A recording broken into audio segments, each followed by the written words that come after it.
The Monterey sun burned hot overhead, casting golden beams into one of California's most exclusive private garages, a vault of roaring horsepower, sleek chrome, and priceless memories on wheels. Inside this sanctuary of mechanical masterpieces, a rare 1965 Shelby Cobra 427 sat silent, hood open, like a beast with its throat cut. The air smelled of oil, rubber, and frustration. Alan Brewster, a billionaire tech mogul known for his no-nonsense demeanor, stalked across the garage floor. His collection was legendary, but the Shelby was the crown jewel. One of the last originals ever made, it had been his father's dream car, now worth millions. And it was dead. Two master mechanics, flown in from across the country, stood scratching their heads near the car. One muttered something about an electrical short. The other claimed vapor lock. Neither could agree on what was wrong, only that the Cobra wouldn't start. And the Pebble Beach Concours d'Elegance, the world's most prestigious car show, was only 3 days away. Alan's jaw clenched. I didn't pay you both ridiculous fees to stand around and guess. Just then, from the back corner of the garage where the cleaning crew was organizing their equipment, a voice spoke up. Excuse me, Mr. Brewster, I think I know what's wrong. Everyone turned. Standing there in baggy jeans, grease-smudged sneakers, and a ponytail tucked under a faded baseball cap was 12-year-old Ava Linley. She looked like she barely belonged in the building, let alone near the Shelby. Her father, Louis Linley, one of the janitors, turned red with panic. Ava, stop, don't speak out of turn. But Alan raised a hand, silencing him. His curiosity was piqued. All right, go on, then.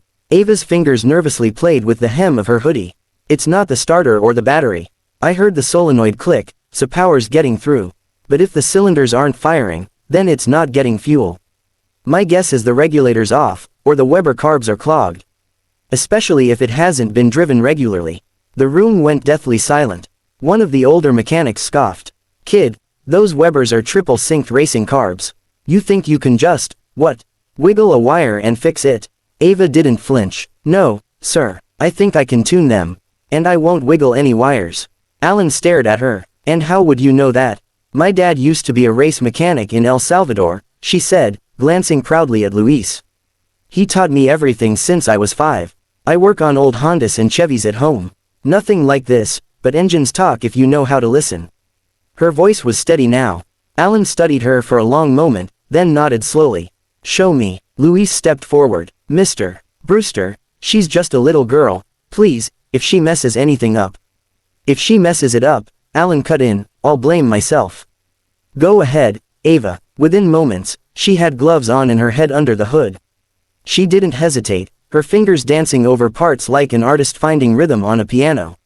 She tapped the fuel line, checked the pump, and opened the regulator. Then she looked at the carburetors, 4 twin-choke Webers, a maze of brass and steel.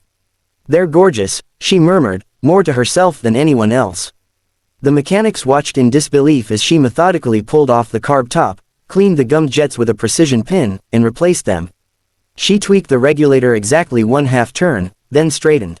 Try it now. Alan slid into the driver's seat, turned the key, and the Shelby Cobra roared to life. Not a sputter, not a cough. The 427 cubic inch V8 shook the garage like a thunderstorm. Its growl was deep, elegant, powerful. Every head turned toward the beast, alive once more. The Cobra wasn't just running, it was singing. Everyone stared at Ava. For a second, she looked nervous. Then Alan smiled. Well damn, he said, rising from the car with a slow, amazed laugh. You weren't guessing. Ava grinned, tucking her wrench back into her backpack. No, sir, I was listening. The Cobra's engine continued to purr, its deep, resonant growl echoing off the garage walls. Mechanics stood still, staring. Some were stunned, others visibly impressed.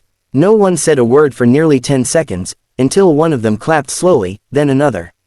Before long, the entire garage burst into spontaneous applause. Louis Linley stood speechless, pride flooding his eyes. Ava, still standing with her hand resting on the car's fender, gave a shy smile. It was the first time she'd ever heard a Cobra run in real life, let alone one she had just brought back from the dead. Alan Brewster, still processing what just happened, stepped forward. How did you, seriously, how did you know it was the carbs? Ava shrugged. The way the starter clicked without ignition, it meant fuel wasn't reaching the engine. You could smell the stale gas from the intake when I lifted the hood. I read a lot of vintage forums and manuals. Weber carbs clog easy if the car sits too long. One of the younger mechanics muttered, "She's 12, and she just made us all look like fools." Alan turned to him, amused. "Not fools, just outclassed." He turned back to Ava. "How'd you like to intern with my race team?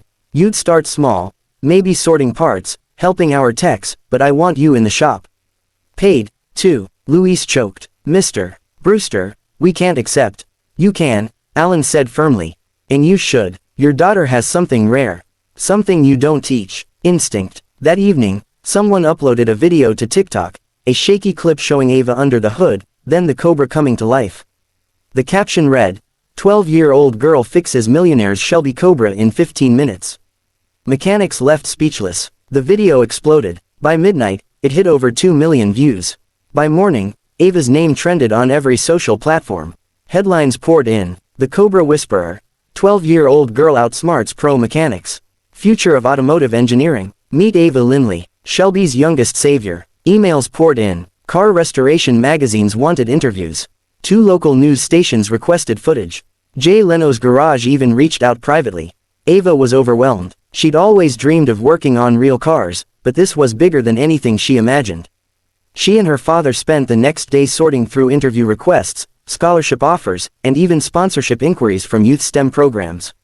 Alan didn't stop at offering an internship. He also arranged for a mentorship through his foundation, providing Ava access to specialized courses, real tools, and a full ride to a mechanical engineering camp that summer. But nothing compared to what happened 3 days later. At the Pebble Beach Concours d'Elegance, Alan's Shelby Cobra gleamed under the California sun. And standing next to it, wearing a leather racing jacket 3 sizes too big, was Ava. A small crowd gathered as Alan held up a plaque. "This year, I'd like to introduce a new title," he said into the mic.